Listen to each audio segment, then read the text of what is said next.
Hello दोस्तों, मेरे channel में आपका स्वागत है। आज की हमारी कहानी है ज्योतिषी का भविष्य।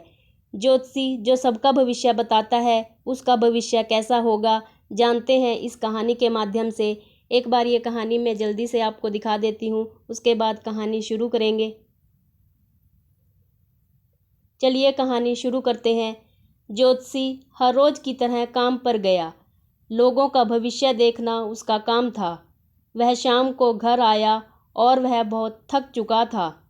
आज उसकी कोई खास कमाई नहीं हुई थी। हर रोज की कमाई से वह अपना घर चला रहा था। उसके पास बहुत धन नहीं था जिससे वह घर चला सके। उसकी पत्नी ने कहा कि आज भी कुछ कमाई नहीं हुई है और कल भी ऐसा ही हुआ था। ऐसा कब तक चलेगा? तुम सबका भविष्य बताते हो, कभी यह भी जाना है कि तुम्हारा भविष्य क्या है? ऐसी बात सुनकर ज्योतिषी परेशान हो जाता है और कहता है कि अगर कुछ भी खाने को नहीं है तो ऐसा करते हैं, पानी पीते हैं और सो जाते हैं। और कोई बात नहीं है तुम्हारे पास? ज्योतिषी ने कहा, इसमें मैं क्या कर सकता हूँ? जब कोई आता ही नहीं है तो मैं क्या करूँ? तुम्हें यह सोचना चाहिए कि जब कोई आएगा तभी तो कमाई होगी, नहीं तो खाली ही आना पड़ेगा। इसमें कुछ भी नहीं किया जा सकता है। ज्योतिषी बिना खाना खाए ही सो जाता है। वैसे भी खाने को कुछ खास भी नहीं था। 2 दिनों से ऐसा ही चल रहा था। ज्योतिषी सपने में भगवान से पूछता है कि कब तक हम परेशान रहेंगे? मैं कोई और काम भी नहीं जानता हूँ। जो जानता हूँ उसमें कुछ भी कमाई नहीं हो रही है। मैं क्या करूँ? मुझे कोई रास्ता दिखाएं। इस तरह की बातें करते हुए उसे सुबह हो गई थी। आज वह अच्छा महसूस कर रहा था, मगर कैसे उसे पता नहीं था। सुबह हो चुकी थी। रात का जो खाना बचा था उसे खाकर वह घर से दुकान के लिए निकल जाता है। वह अपनी दुकान पर जाता है और बैठ जाता है। तभी उसकी नज़र एक आदमी पर पड़ती है जो उसकी ओर आ रहा था। उसे लगता है कि आज तो बहुत जल्दी ही कोई आ गया है। वह आदमी बैठ जाता है और उससे सवाल करता है, मैं बहुत अमीर हूँ, मेरे पास सब कुछ है, मगर मैं यही चाहता हूँ कि मुझे कोई अच्छी सलाह दे पाए।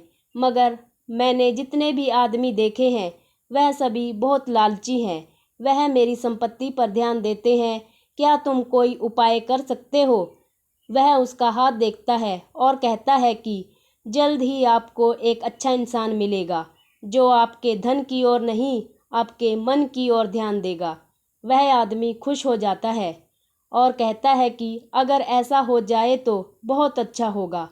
तुम बताओ कि इस बात के लिए मैं तुम्हें कितना धन दूं?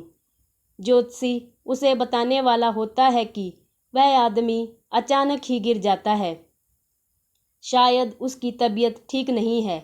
ज्योतिषी उसे देखता है। उस आदमी के पास एक थैला होता है जिसमें बहुत सारा धन होता है। वह ज्योतिषी देखता है कि यह तो बहुत सारा धन है। इतना तो मैं अपने जीवन में कभी भी नहीं कमा सकता हूँ, मगर यह मेरा नहीं है। ज्योतिषी उसके थैले में से एक कागज निकालता है जिस पर उसका पता लिखा होता है। वह आदमी कुछ दूरी पर एक गांव था, उसी का रहने वाला है। ज्योतिषी उसे अपने साथ लेकर उस गांव में जाता है। तभी वह उस जगह पर पहुंचता है।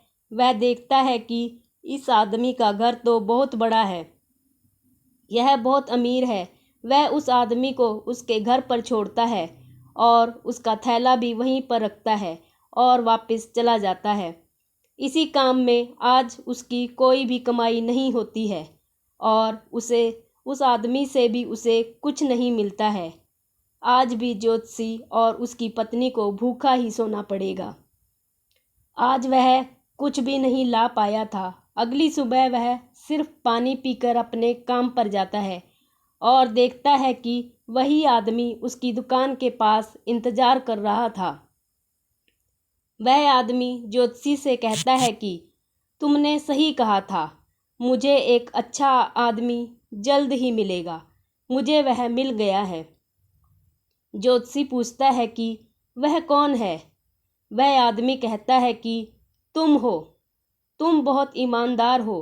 तुम्हें कोई भी लालच नहीं है। तुम्हें मेरे साथ काम करने में अगर कोई दिक्कत नहीं है तो मैं तुम्हें अपने साथ काम पर रखता हूँ।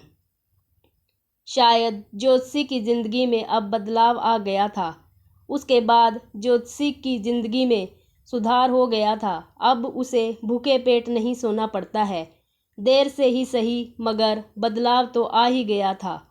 हमें इंतज़ार करना चाहिए, पता नहीं कब हमारी ज़िंदगी बदल जाए। धन्यवाद।